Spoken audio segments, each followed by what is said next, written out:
성경적 상담을 배우기 위해 오신 여러분을 환영합니다. 오늘은 데일 존슨과 마셜 에드킨스의 영상 Discerning Types of Integration에 대해 좀 자세히 살펴보려고 합니다. 상담 방법론에는 참 여러 접근 방식들이 있잖아요. 특히 우리 신자들이 사용하는 방식이랑 또 세상적인 방식들, 이것들을 잘 분별하고 이해하는 게 정말 중요한 것 같아요. 네, 안녕하세요. 오늘 저희가 함께 다룰 이 자료들을 통해서 그 상담에서 말하는 통합이라는 개념이 도대체 뭔지, 또 어떤 다양한 유형들이 있는지 좀 알아볼 거고요. 그리고 이게 우리가 추구하는 성경적 상담과는 근본적으로 어떻게 다른지, 또 왜 이 구분이 우리한테 꼭 필요한지에 대해서 좀 깊이 있게 이야기 나눠보려고 합니다. 네, 반갑습니다. 이 통합이라는 말이 상담 분야에서는 생각보다 훨씬 복잡하고 스펙트럼이 넓어요.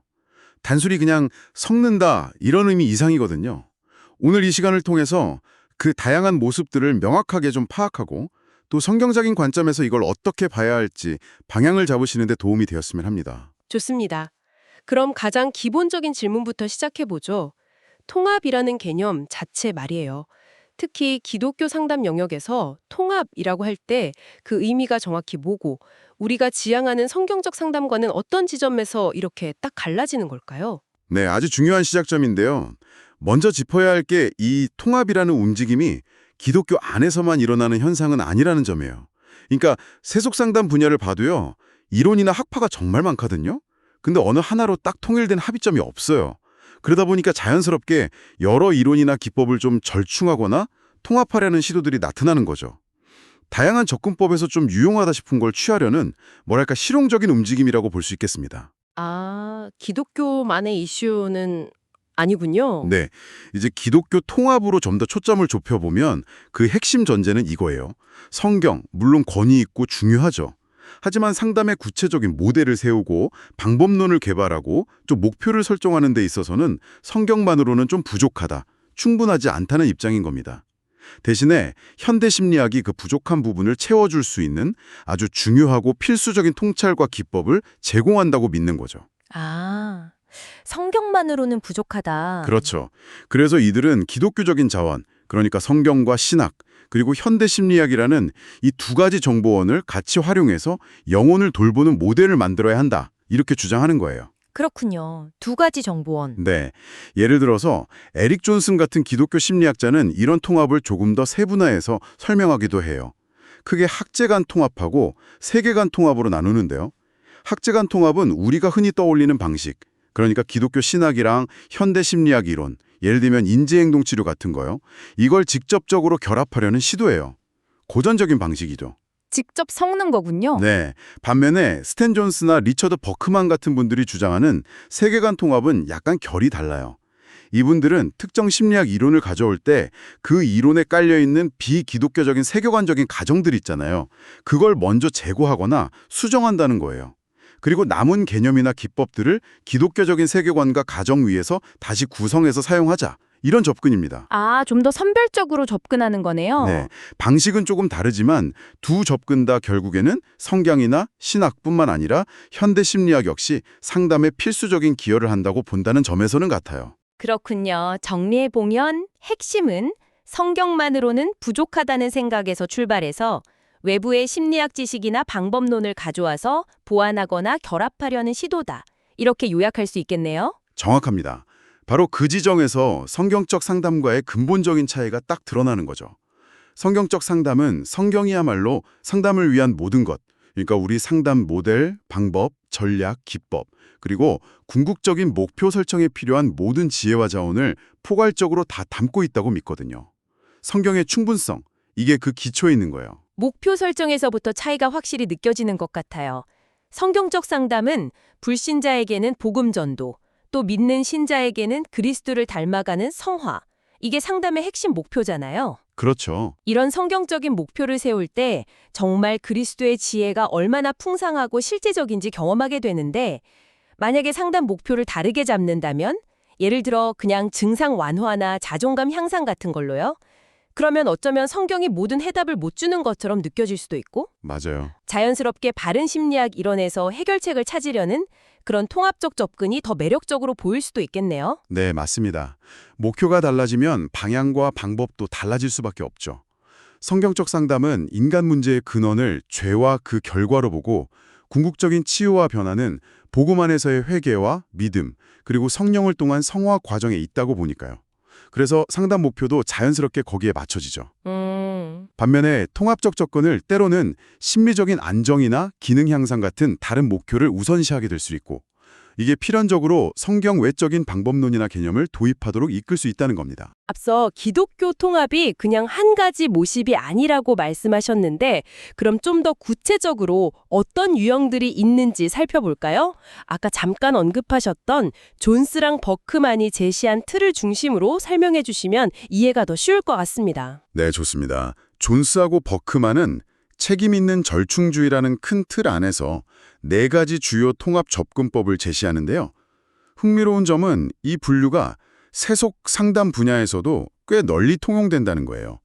예를 들어 제럴드 콜이라는 유명한 세속 상담 이론가 교재에도 거의 똑같은 4가지 유형의 절충주의나 통합주의가 소개되거든요. 오, 정말요? 네, 그만큼 이 분류가 통합의 다양한 모습을 이해하는데 유용한 틀이라는 뜻이겠죠. 첫 번째 유형은 기술적 통합입니다. 이 접근을 따르는 상담가는 특정 상담 이론이나 학파에 굳이 얽매이지 않아요.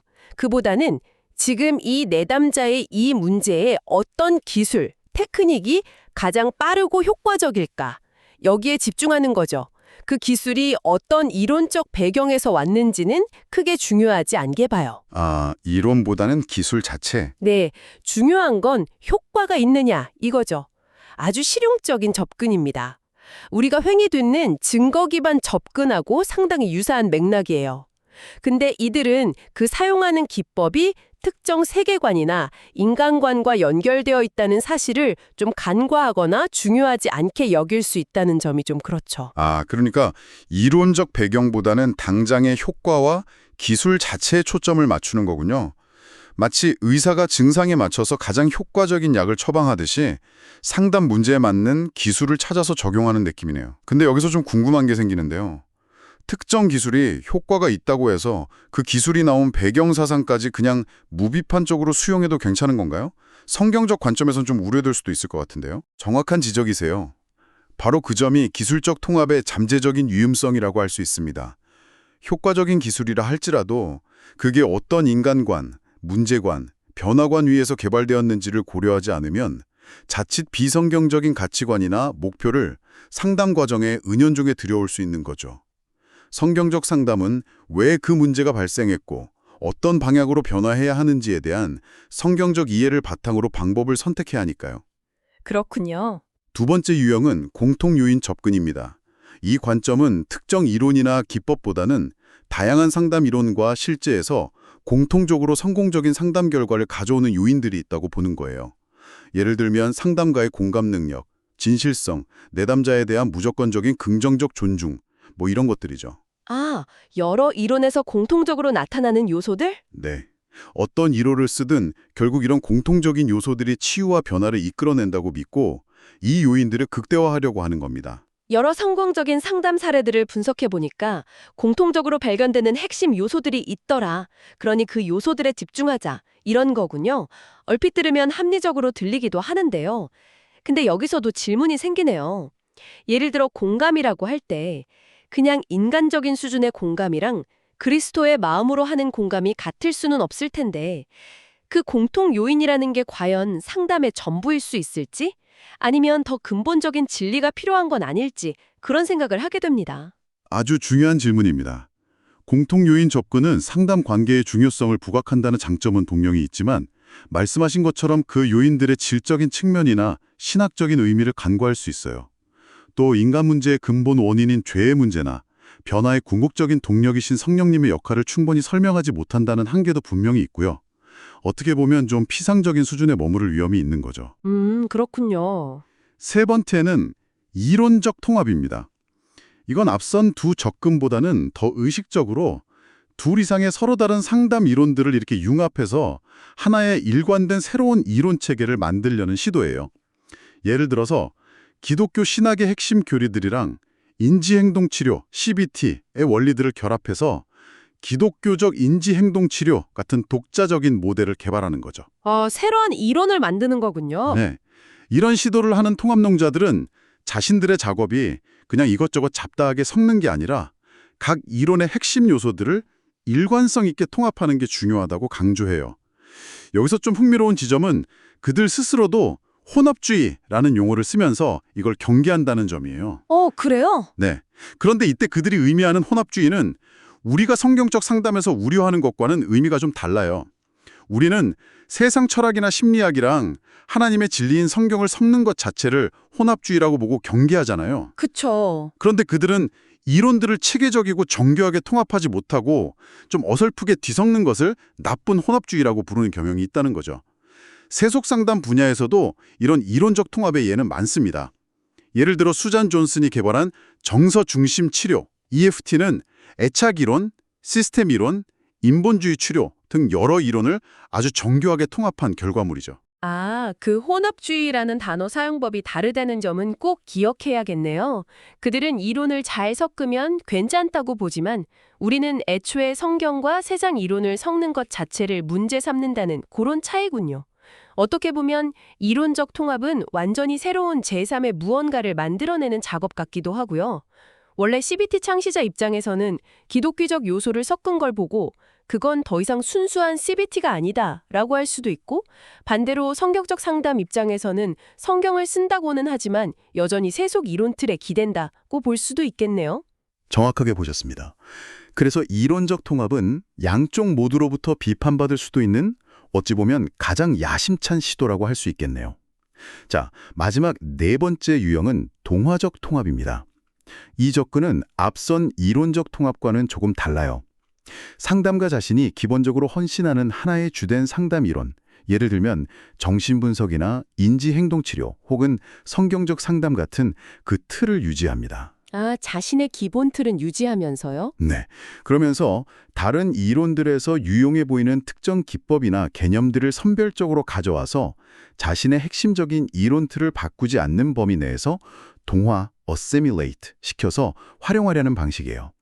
뭐랄까, 자기 집은 그대로 두면서 다른 집에서 좋아 보이는 가구나 장식품을 가져와서 배치하는 것에 비유할 수 있겠네요. 자신의 기본적인 철학이나 틀은 유지하면서 다른 접근법에서 좋아 보이는 기술이나 개념만 쏙쏙 골라서 가져와 쓰는 방식이군요. 아까 말한 기술적 통합과 비슷해 보이기도 하는데 차이점은 이건 자기 핵심 이론 틀을 분명히 가지고 있다는 점이겠네요. 맞습니다. 핵심 이론에 대한 충성심을 유지한다는 점에서 기술적 통합과는 구별되죠. 그런데 바로 이 지점 때문에 이 동화적 통합이 특히 성경적 상담을 하는 사람들에게 더 교묘한 유혹이 될 수 있다고 저는 생각해요. 왜 그렇죠? 왜냐하면 나는 성경적 상담의 기본 틀과 신학적 전제를 굳건히 지키고 있다고 스스로 생각하면서 동시에 다른 심리치료 시스템에서 개발된 특정 기법들, 예를 들어 게슈탈트 치료의 빈 의자 기법이라든지 아니면 외상치료에 종종 사용되는 안구운동 민감소실 및 제철의 요법, EMDR 같은 것들이요. 이런 걸 단지 도구로서 빌려와 사용하려는 시도가 나타날 수 있기 때문이에요. 실제로 최근 성경적 상담 진영 내에서도 좀 더 진보적인 입장을 가진 분들 사이에서 이러한 동화적 통합을 옹호하거나 심지어 적극적으로 실행하려는 움직임이 관찰되기도 하거든요. 성경적 세계관만 유지한다면 다른 곳에서 온 효과적인 기술을 사용하는 게 뭐가 문제냐, 뭐 이런 식의 주장인 거죠. 듣고 보니 정말 그럴듯하게 들릴 수도 있겠다는 생각이 드네요. 좋은 도구가 있으면 가져다 쓰는 게 현명하지 않은가 하고 말이죠. 하지만 이게 왜 우려스러운 점인지 좀 더 설명해 주실 수 있을까요? 그 기술만 떼어서 가져오는 게 왜 문제가 될 수 있는 거죠? 그 기술이라는 게 진공 상태에서 개발된 게 아니기 때문이죠. 모든 상담 기법은요, 특정한 인간관, 인간은 무엇인가, 문제관, 인간의 문제는 어디서 오는가, 그리고 변화관, 인간은 어떻게 변화하는가, 이런 더 큰 철학적, 세계관적 틀 안에서 만들어지고 그 효과를 발휘하도록 설계된 거예요. 배경 사상이 있다는 거군요. 자신도 모르게 함께 가져올 위험이 매우 크다는 겁니다. 예를 들어서 어떤 기법이 인간의 자율성이나 자기 실현을 궁극적인 목표로 삼도록 설계되었다면 그 기법을 성경적 성화라는 목표를 위해 사용하려고 할 때 당연히 충돌이 발생하거나 목표 자체가 변질될 수 있겠죠? 그렇겠네요. 이게 마치 상담가의 도구 상자에 성경적 원리뿐만 아니라 세상적인 기법들을 잔뜩 넣어두고 문제 유형에 따라 이것저것 꺼내 쓰는 것과 같은 접근 방식이 될 수 있어요. 세속 상담받을 사이에서는 이런 절충주의가 흔하지만 성경적 상담가가 이런 도구 상자 접근법을 취할 때 그건 결국 성경의 충분성을 부인하고 세상의 지혜와 하나님의 진리를 섞는 혼합주의로 이어질 수 있다는 심각한 우려가 있는 겁니다. 우리가 가진 최고의 도구는 하나님의 말씀과 성령의 능력인데 자꾸 다른 도구들을 기웃거리게 되는 거죠. 도구 상자 비유가 확 와닿네요. 결국 어떤 도구를 선택하느냐 이전에 내가 어떤 집, 즉 어떤 세계관과 목표를 가지고 상담이라는 집을 짓고 있는지를 명확히 아는 게 중요하고 그 집에 맞지 않는 도구를 함부로 가져와서는 안 된다는 말씀이시군요. 자, 그렇다면 지금까지 살펴본 이런 다양한 통합의 유형들을 구별하고 이해하는 것이 왜 그렇게 중요할까요? 단순히 학문적인 구분을 넘어서 실제 우리 지역교회나 성경적 상담 사역 현장, 그리고 상담을 받는 성도님들에게 이게 어떤 실제적인 의미를 가질까요? 이 모든 논의가 궁극적으로 중요한 이유는 딱 하나입니다. 바로 하나님의 영광을 드러내고 우리 자신과 또 우리 이웃인 성도들에게 진정한 유익을 주며 그리스도의 몸된 교회를 건강하게 세우기 위함이죠. 우리가 상담 사역에 참여할 때 우리는 근본적인 선택 앞에 서게 되는 거예요. 즉, 우리의 상담 철학과 방법, 그리고 목표를 설정하는 데 있어서 과연 전적으로 그리고 충분하게 하나님의 말씀에 의지할 것인가? 아니면 말씀 외에 다른 세상적인 이론이나 기법의 도움을 요청하고 기댈 것인가? 하는 질문이죠. 네. 분명히 말씀드릴 수 있는 것은 세상적인 지혜나 방법론을 하나님의 진리와 섞는 것이 우리의 상담을 더 낫게 만드는 게 아니라 오히려 그 가치를 떨어뜨리고 하나님 앞에서 불충실한 모습으로 이끌 수 있다는 점입니다. 특히 일반 은총 개념을 좀 오용해서 하나님께서 세상을 통해서도 지혜를 주시니까 심리학 기법을 사용하는 것이 정당하다고 주장하는 경우가 있는데 이건 매우 위험한 발상이에요. 아, 일반 은총을 그렇게 해석하는군요. 네, 일반 은총은 우리가 창조 세계를 관찰하고 이해하는 능력을 의미하는 것이지 인간의 죄성으로 인해 왜곡된 철학이나 방법론까지 무비판적으로 수용하라는 허락이 아니거든요. 오히려 그런 시도는 앞서 말씀드린 혼합주의로 빠지기 쉬운 길입니다. 그렇군요. 분별이 중요하겠네요. 맞습니다. 그래서 우리에게는 분별력이 절대적으로 필요합니다. 무엇이 하나님의 말씀에 뿌리 내린 것이고 무엇이 세상적인 가치관에 기반한 것인지를 분별해야 합니다. 그리고 우리의 상담을 오직 하나님의 충분하신 말씀 위에 굳건히 세우고 인간적인 기술이나 지혜가 아닌 성령님의 능력과 인도하심에 의지해서 말씀 중심의 사역을 감당해야 합니다. 우리가 이미 가지고 있는 성경이라는 깊고 풍성한 지혜의 우물을 더 깊이 파내려가야지 다른 마실 것을 찾아 헤매는 유혹에 빠져서는 안 된다는 거죠. 우리에게 주어진 것에 만족하지 못하고 자꾸 다른 것을 기웃거리기 시작하면 결국 본질을 잃어버리게 될 겁니다. 듣고 보니 결국 이 문제는 우리가 근본적으로 성경에 대해 어떻게 생각하느냐의 문제로 기결되는 것 같습니다. 혹시 우리 마음 깊은 곳에 성경만으로는 뭔가 부족하다거나 현대의 복잡 다단한 문제들을 다루기에는 성경이 좀 역부족이지 않나 하는 생각이 자리 잡고 있는 것은 아닌지 돌아보게 되네요. 만약 그렇다면 그 생각은 어쩌면 두 가지 심각한 문제 중 하나를 드러내는 것일 수 있겠어요. 하나는 우리에게 삶과 경건에 속한 모든 것을 주셨다고 약속하신 하나님의 신실하심과 그분의 말씀의 능력을 온전히 신뢰하지 못하는 것일 수 있고요. 다른 하나는 시대와 문화를 초월해서 인간의 근본적인 상태와 필요를 정확히 꿰뚫어 보시는 성경의 통찰력을 의심하는 것일 수도 있겠습니다. 마치 오늘날 우리가 겪는 문제는 성경 시대 사람들의 문제와는 질적으로 너무 달라서 성경적 해법이 더 이상 통하지 않는다고 생각하는 것처럼 말이죠. 정확합니다. 그 두 가지 가정 모두 성경적인 관점과는 거리가 멀죠. 우리는 하나님께서 성경을 통해 이미 우리의 상담 모델과 방법, 그리고 목표 설정에 필요한 모든 것을 충분하고도 남을 만큼 포괄적으로 제공해 주셨다는 사실을 굳게 신뢰해야 합니다. 성경에는 부족함이 없습니다. 아멘입니다. 따라서 말씀 사역에 충실하고자 한다면 다른 길은 없어요. 오직 신실하게 말씀을 연구하고 적용하며 성령님께서 내담자의 마음과 우리의 사역 가운데 능력으로 일하시도록 간절히 기도하며 의존하는 것뿐입니다. 우리는 끊임없이 성경으로 돌아가야 하고 인간적인 기교나 세상적인 이론이 아니라 성령의 능력 안에서 내담자가 죄와 싸우고 하나님의 형상, 곧 우리 주 예수 그리스도를 더욱 닮아가도록 돕는 것을 우리의 유일하고도 궁극적인 목표로 삼아야 합니다. 오늘 우리는 상담에서의 통합이라는 개념이 결코 단순하지 않으며 다양한 스펙트럼 위에 존재한다는 것을 구체적으로 확인했습니다.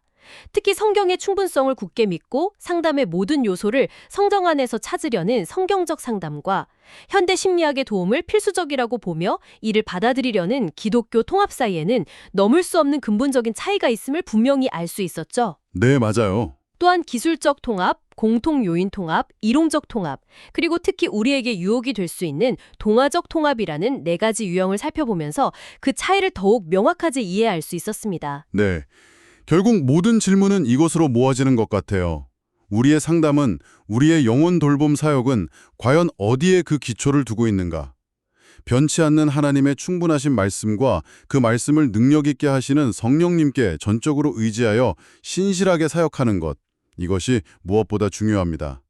혹시 효과적으로 보이는 다른 세상적 지혜나 방법론의 마음이 끌리더라도 먼저 우리에게 이미 주어진 말씀이라는 보호 안에서 더 깊은 지혜와 능력을 구하시기를 간절히 바랍니다. 자, 오늘 이야기를 마무리하면서 여러분 스스로에게 한번 질문을 던져보시면 좋겠습니다. 혹시 여러분이 이전에 접했거나 심지어 유용하다고 생각했던 특정 상담 기법이나 심리학적 개념이 있다면 한번 떠올려 보십시오. 오늘 우리가 나눈 4가지 통합 접근법, 즉 기술적, 공통요인, 이론적, 동화적 통합의 관점에서 볼 때 그 기법이나 개념이 순수한 성경적 상담의 관점과는 어떻게 다르게 보이나요? 특히 그 기법이 전제하고 있는 인간관이나 변화의 목표는 무엇이며 그것이 성경적인 관점과 일치합니까? 아니면 혹시 충돌합니까? 여러분이 만약 그 특정 기법을 사용한다면 도움과 변화를 위한 궁극적인 권위와 능력을 진정 어디에 두고 있는 것이라고 생각하십니까? 잠시 멈추어 깊이 생각해 볼 만한 질문인 것 같습니다. 다음 시간에 더욱 유익하고 깊이 있는 내용으로 다시 찾아뵙겠습니다.